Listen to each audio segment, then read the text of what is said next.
Hello everyone, সকলকে জানাই শুভ নববর্ষ। সবাই কেমন আছো? আশা করি সবাই খুব ভালো আছো, আর আমিও ভীষণ ভালো আছি। তো আজকে আমি সারাদিনটা কি করে কাটালাম, কেমনভাবে কাটালাম, সেটাই তোমাদের সাথে শেয়ার করব। সবার ফার্স্ট ঘুম থেকে উঠে আমি আমার ঘরটাকে রেডি করে নিচ্ছিলাম, নিজের বিছানা করে নিচ্ছিলাম।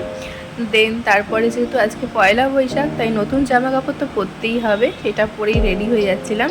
আসলে অনেক দিন ধরেই ভেবেছিলাম যে বছরের প্রথম দিনটা আমি স্টার্ট করব আদ্যা মাকে পুজো করে।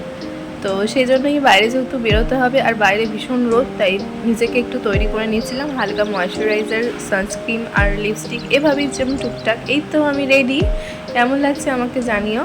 দেন তারপর লাঞ্চ কমপ্লিট করে আমি বেরিয়ে পড়েছিলাম মেট্রো করে। প্রথমেই গেছিলাম দক্ষিণেশ্বর, দেন ওখানে টোটো করে আদ্যাপীঠ মন্দির।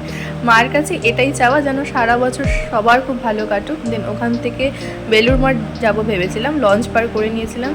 তো কিন্তু ওখানে গিয়ে দেখি বাপ রে বাপ ভীষণ ভিড়, তাই একটু সময় কাটিয়ে বাড়ি চলে এসেছিলাম। আজকের দিনটা আমি এমন করেই কাটালাম। দেখা হচ্ছে পরবর্তী ব্লগে, ততক্ষণের জন্য টাটা।